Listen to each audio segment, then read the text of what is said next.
was part of that group. And she walked in the room and she was like the most independent and sassy, like what you guys saw in the beginning. I was like, okay.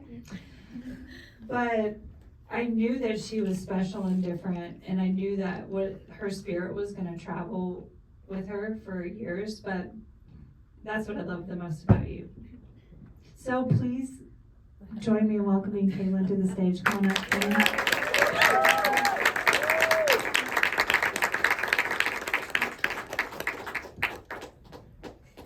Okay, we're going to do a quick Q&A. I have a few questions for Caylin, and then we'll open it up to you guys in case you have questions. To just kind of share your story. She's been bawling over there. So there's water here for you if you need it. Okay. So first off, thank you so much for sharing your beautiful story. That takes a ton of courage to be honest and open. And we were talking earlier today about how it's important for Caylin to share her story because a lot of people don't know what it's like to grow up the way she grew up.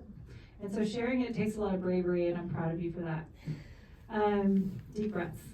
So when you first saw this video, like, what's your reaction to it?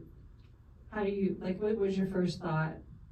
Because it's got to be crazy seeing yourself 10 years ago and then now, and like your prophecy for yourself has come true, I guess. Yeah. Well, first thought was how awesome Avon is, like how beautiful she is, you know. Mm-hmm. And secondly, I think just like how proud I am of myself, like how far I came.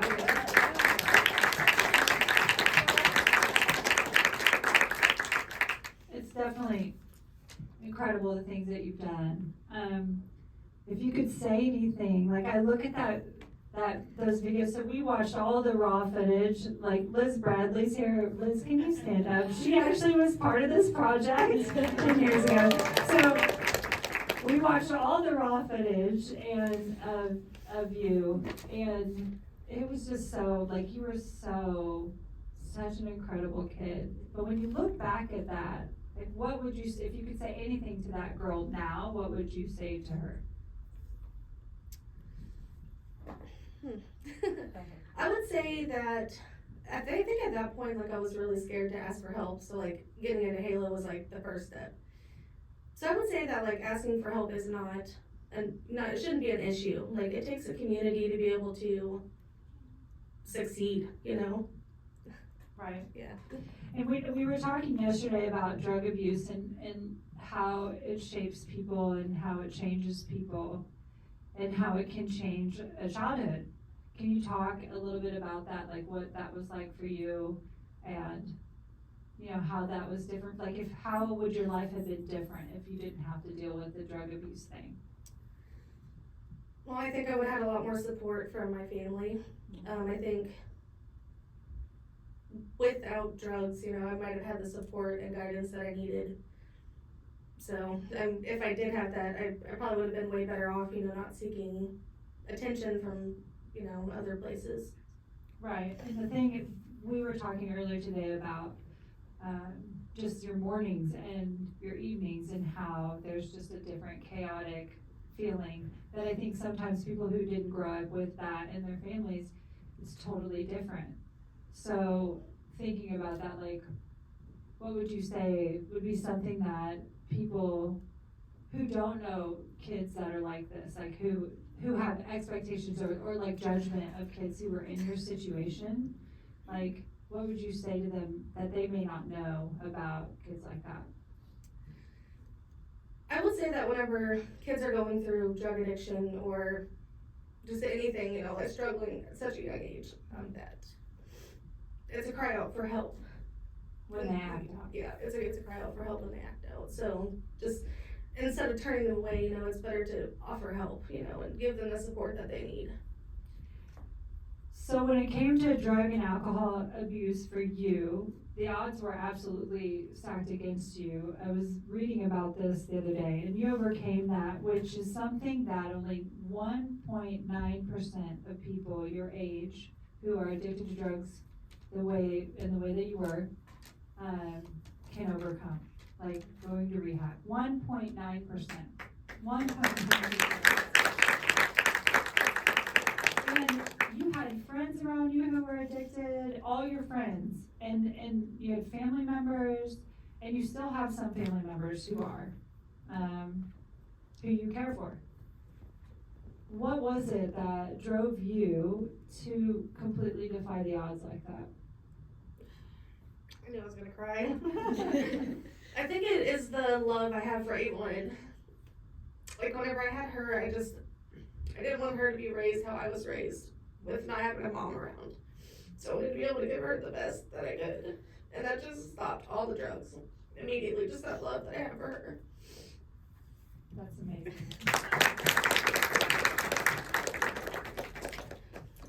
When you talked in the video about being 12 or 13 and having to do a lot of things on your own, like, I knew that was true because I personally got to move Caylin into HALO.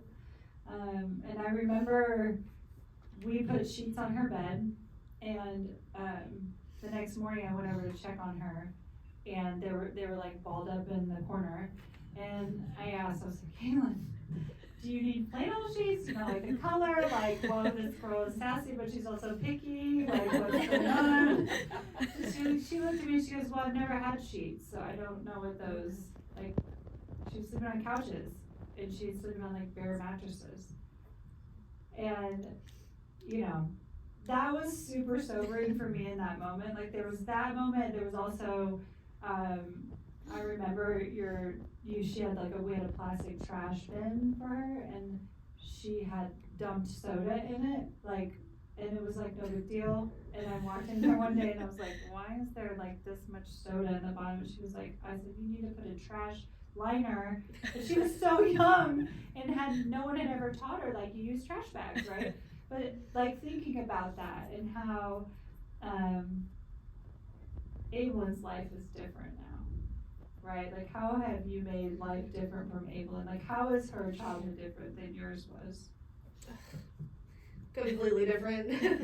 I think I learned so much from HALO, and just like knowing how to live like the proper way. I mean, I'm still learning. Like, it takes time, but I have like set her up to where like she knows to clean her room, and she has sheets, and she has a bed, and she's never gonna have to worry about that. And I'm always gonna support her. You know, just she's set. Yeah, that's amazing. So we talked a bit about like nonprofits and how sometimes nonprofits are set up to just help people get from poverty to better poverty, and it's the goal for us to help people get from poverty to dignity, right? Like, how is that important when you think about that concept and you see, like, Caylin, you've been involved in our alumni board, you've been involved with other kids that have, you know, done different things in their lives and gone on to do great things, right? Why do you think that's important, you know, to go, instead of it just being the support of just having a roof over your head? And Well, I think as homeless shelters and orphanages, it's a temporary place. It's not a place to call home. And HALO is a place to call home. Even after you move out of HALO, HALO is still family. There's still somebody that you can count on. Like, I still go to Thanksgiving every year with HALO. And it's permanent. It's not just a temporary Band-Aid. yeah. What are some of your long-term goals? To get my bachelor's degree. I kind of quit school a while ago, and I'm trying to get back into that. I want to get my bachelor's degree. I want to do something. I mean, I love working at Hitachi. It's been the best, but I want to do something that I'm really passionate about. And then also just making sure that Evelyn is set for her future too. How has Evelyn changed your life? Besides just completely. Completely. Evelyn has changed my life, as in giving me a purpose and just giving me a reason to do my best and to work hard. She's given me life. Okay, I'm gonna open up questions for you all. Does anybody have any questions for Caylin?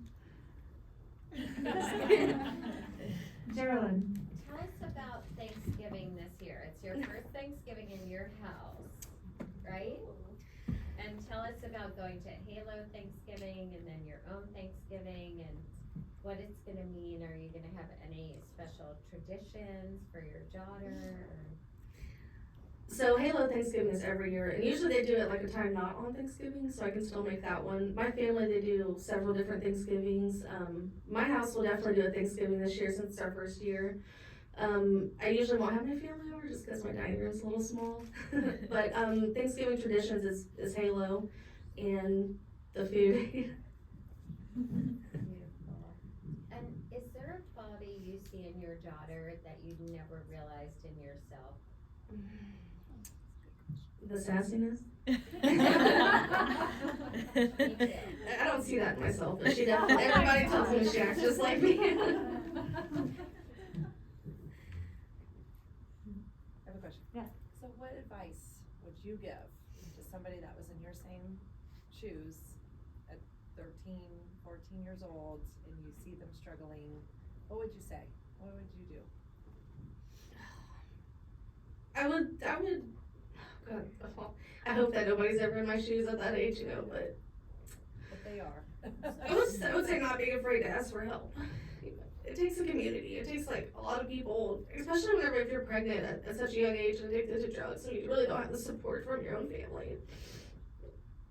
I would say just asking for help and reaching out, because there's programs, Halo, that could help. Sorry. Don't be sorry. No, it's true. Any other questions? Yes, Pedro? What was the percentage of that was said in regards to coming out of Rehab, 1.9%. well, you were one of that 1.9%, and I think we need to continue to acknowledge you that you did that.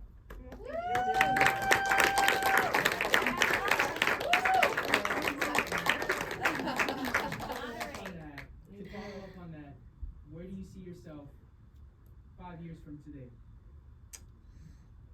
Well, I see myself, I'd say maybe searching for a higher career, and then also just like finishing my bachelor's degree, so I could, I'd be the first one in my whole family to do that. So just keep moving on. Also, how many of us owned houses at 26? No. 25. That's another, like, you went from literally without a home to owning your own home at 25. Like, that's phenomenal. My question, Yeah. how do you save the money to buy a house? Yeah. It's amazing. A lot of work. I worked a ton. It was just like from having a kid, it's morning, then you go home, you spend time with them, and then you're right back at work, 12 hours, and then you still, not a lot of sleep. Not a lot of sleep.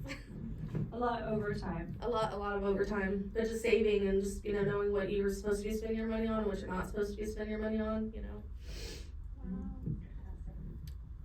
First of all, you're incredible, and Evelyn looks like a legend.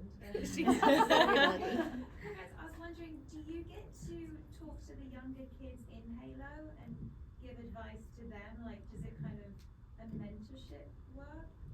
Yeah, on the Halo alumni, we've been working on ways to get that together to where I could do that. I have talked to some, at Thanksgiving, and I do Christmas with them too. I get invited to dinner there often, so yeah, I do talk to them often, but I have not talked to the new group recently. Yeah, Yeah, I need to they're get a back. sassy group. Yeah. They need some Caylin. This is Caylin. But she does, she comes and speaks, like, there's a little clip of her when she had blonde hair for the blonde era, and she spoke some truth to them, like, hey, don't leave, because sometimes kids move in and they don't really know what they have until they move out and they wanna come back, and then we let them come back, but she's been like, hey, don't, like, take advantage of this, cause it's a time for them to save, and they build up this nest egg of funding for when they get out, and so they, like, there's so many things that go into once you move out on your own and you're 18, right? And you don't have parents that support you, or, anybody to call when your tire's flat, right? So we try to build them up for that, and then build a family around that, so that Caylin has called us in times of, like, she had a crappy boyfriend once and moved out and needed furniture. I mean, it's just random things throughout the years.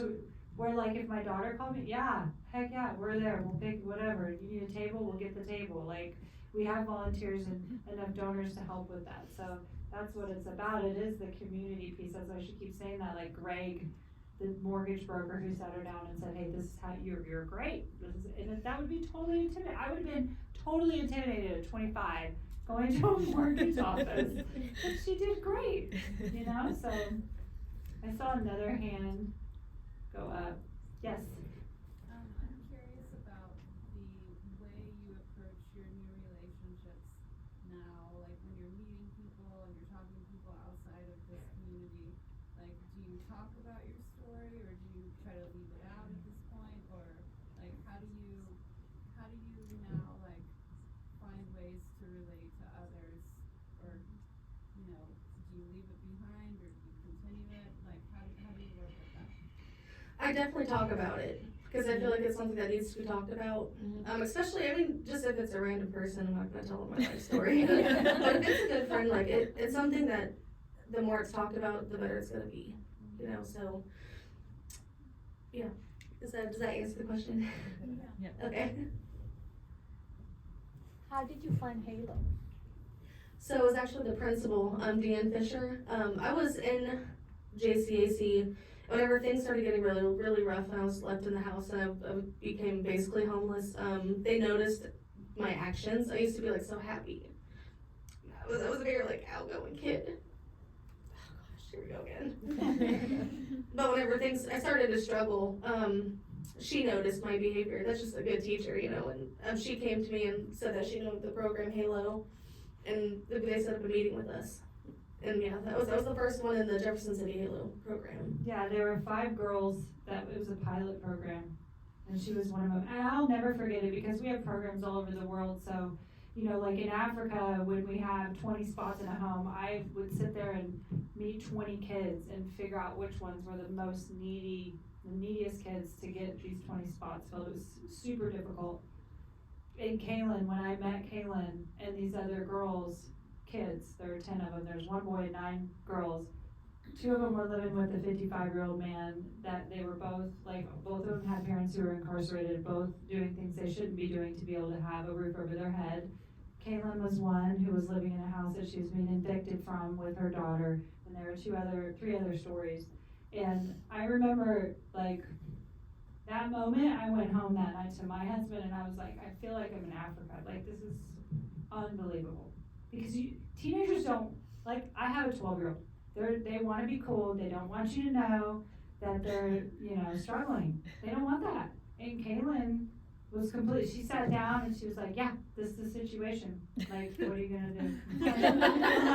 I'm like, I'll be right back. I'm going to figure it out. I will do something.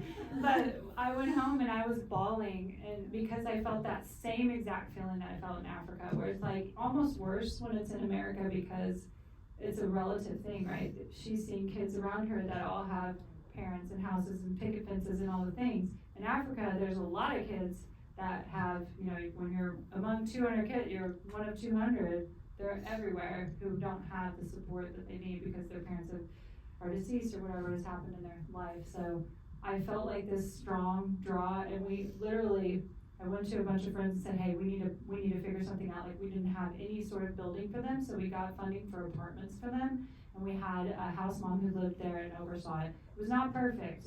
It was not perfect. Caylin actually got in trouble once. I got a phone call from the house mom that said, hey, I think Kaylin's sneaking boys in. And I'm like, she already has a baby, like, what's she doing? So we found out that she wasn't sneaking boys in, she was sneaking her sister in. Her sister, Cheyenne, who lived with her. Who, like, I was like, oh my gosh, tell Cheyenne too, she was amazing. I love Cheyenne, right? And she's done great things also. Sometimes these kids, when they get at this pinnacle point of their life, if they're doing this, if they can have a moment where they do that. And that's all she needed. She needed that. And Cheyenne needed it. It just needed somebody to say, hey, that's not normal what you've had. It's not okay. And you deserve more than that. You deserve the dignity to go on and buy a house when you're 25. Right? Who was I missing? Yes. The love for your daughter just exudes from you, and I'm wondering if you shared your story with her to help prevent history from repeating itself, or do you try and shelter and protect her from that? Well, she's only 10, so I haven't really like went into detail about most of it. But as far as like the drug addiction in our family, she still sees it because it still goes on, you know. She knows that. I think she was so young then, because I mean she was what, 2 or 3? She was like 18 months. I think. 18 months, yeah. She was under 2 whenever she went into the HALO program. So the horrible part of me was when she was so young, she really couldn't remember it. Will I tell her about it? Absolutely, because I do not want her, I will not let her make the same mistakes that I did, and she's not even gonna have the opportunity to, you know. So she's gonna be protected, and she'll know, but it's just gonna make me look stronger, you know, just her knowing that kind of stuff. So, Rebecca shared a little bit about her experience when you joined HALO, and I would love to know your favorite experience in HALO. Like something you'll never forget and was probably changing for you. Oh, there's so many. Your favorite one? I really think my favorite one is the Thanksgiving. This every year, it's just all of us coming together. A lot of these girls in there don't have family. They've never had a Thanksgiving. They don't get to experience that. So the look on their face, even like Christmas too. Christmas is the same way. Those are just my favorite moments. I mean, you're happy whenever your kids are opening presents, but whenever you see other kids who are, 16, 15, who've never had that, the face, that they make are just, it's life changing, It's just, you're giving them something that's amazing that they've never had,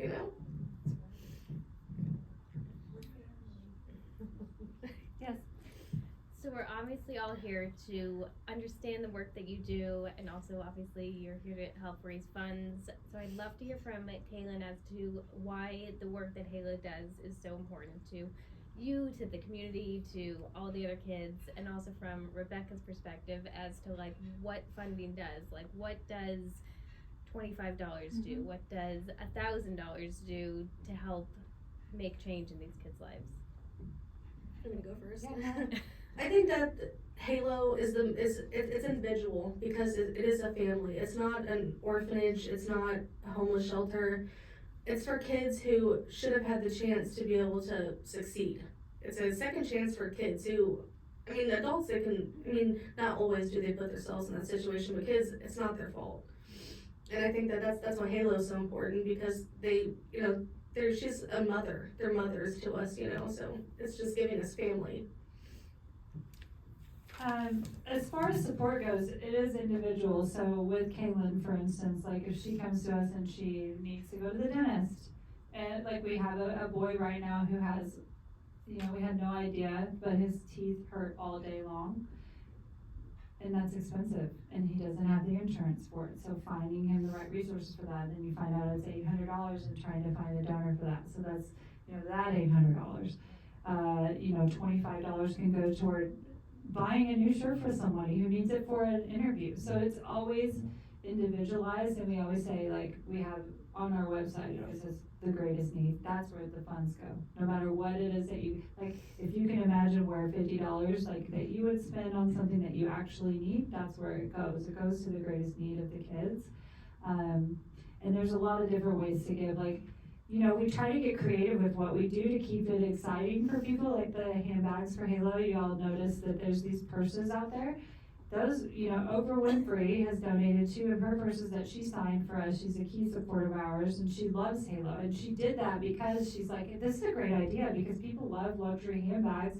You can buy it, and you can go home and have that handbag and think about Caylin when you're wearing it, and it can feel good to have a $2,000 handbag because you know that you're getting something that can literally change somebody's life. Like Caylin, 3 months ago maybe, I was at Home Goods, and she texted me and said, hey, I don't know what to do, my fridge went out, do you know anybody who has an extra refrigerator? I was standing next to somebody who I knew was a HALO donor, and she was like, hey, what do you guys need at HALO? And I was like, well, I have a friend right now who needs a fridge. And she was like, I was like, do you have an extra fridge? She was like, no, but I will. She literally drove to Lowe's and ordered her a fridge, and it came like 2 weeks later. And Caylin, yes. And Caylin wrote her a letter, and Evelyn wrote her a letter that was like, thank you, I can now have popsicles again. So It's whatever the greatest need is. It's just like when you have your own family, your kids or your nieces or nephews or moms and dads. It's the things that we spend money on for them. That's how we think of them. That's where your funding goes. Summer? I'm curious how many kids you're working with a year? 3,000. Oh my god. Mm-hmm. And you're all over the world? Mm-hmm. And do you provide housing for all of those kids? It depends on what their needs are. So some of them are housing and all the things. Some of them, we partner with the shelters where they bring kids to us and we provide whatever it is that the holes they can't fill. Because like what Caylin was saying, a homeless shelter is just like a place to sleep most of the time. So HALO fills those holes and tries to get them to a standard where there's something for them to do beyond the homeless shelter. Mainly, connecting them with resources, and then also, what do you want to be when you grow up? Like, let's start having those conversations. We have some great partnerships with DeBruce Foundation where we do agilities trainings and all kinds of things to get these kids thinking, okay, like literally outside of survival mode, which is what they all come to, is like functioning in the back of their brain, having trauma, all the things. How do we get them out of that? And then thinking like, how are you going to make it past 18? Like that's our goal. Like what can we do to get you past that point? And then we keep having more conversations with them about that and connecting them with resources of people who have, like I always think about it like my family, my parents, like if I would have wanted to get into hairdressing, they would have known somebody to call and say, hey, can Rebecca come and shadow? That's what we do. Now, obviously, but that's what we do is we will say, do we know anybody who's into welding? And then we'll send our kid there and let them shadow it so that they can have a connection to an actual profession. Anyone else? One more, yes. Yes, for Caylin, what types of help have been the most helpful for you? Oh, well, of course, HALO. It just got me on my feet. They taught me financials and just knowing like what adulting is like. Also, Greg buying my house. That I didn't know anything about buying a house. He was amazing. Just like having those connections, to people who are in. I had a financial advisor help me that Rebecca knew. I had her mom, Joyce, help me with my resume for Hitachi. That's how I got hired because I didn't get hired the first couple times. Just knowing people and having those resources. So Nicole, I'd like for you to come up and talk a little bit. Nicole Gerken is our COO at HALO. And she is the guru of all things on how to give and how to get involved in HALO. So hello everyone, thanks so much for coming. I'm taking over the mic here. My name's Nicole. I volunteered for HALO for 5 years, doing marketing support, and I've been in this role now for 13 years. So I've been involved with HALO for about 19 years, which is crazy. And I love this organization, and I'm so happy that you're all here and learning about what we do and what we're so passionate about. Rebecca said there's a couple of different ways that you can make an impact. Obviously, just spreading the word. I would love for you to walk away and tell a friend and share what you experienced tonight. Spreading the word is so powerful, and just sharing Caylin's incredible story. Caylin, she's amazing, you guys. And so I think, number one, spread the word, share the message. Number two, if you want to continue telling people about the Handbags for HALO fundraiser that we're doing, we have that until December 4th. So this could be a wonderful holiday gift, just thinking about that. Please tell other people, share the link, have other people bid on these items. It's all going for amazing things that we're doing within the organization. And also, if you do have a luxury handbag and you'd like that to be included within the auction, please come talk to me. I would love, if you have something, we can easily add that item into our auction at any time. So, and then obviously you guys see this big QR code that's here. I don't know how you can miss it, but we have QR codes all around within the space, but also right here. If you feel moved tonight, please consider making a donation to our organization. I can't tell you enough. We are a small but mighty team. We have incredible volunteers. We have over 200 volunteers that are involved within our organization. We don't mess around. We work hard, and you can be assured that those dollars, they really do make an incredible impact. So thank you. Come talk to me if you have any questions.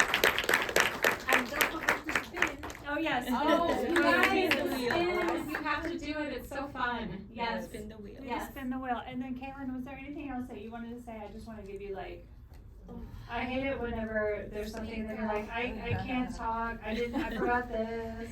Did you forget anything, or are you good? I think the only thing that I want to say is that, like, whenever you help somebody like me, I'm gonna cry again. When you help somebody like me, you're not only helping me, but you're helping the next generation. You're helping my daughter have a better life. I don't know if I'd have her. So the fact that I can give her a good life, you know, she's gonna have a great life. She can give her kids a good life, and then we're just gonna have like a better world. Oh my gosh. Yeah, that's it.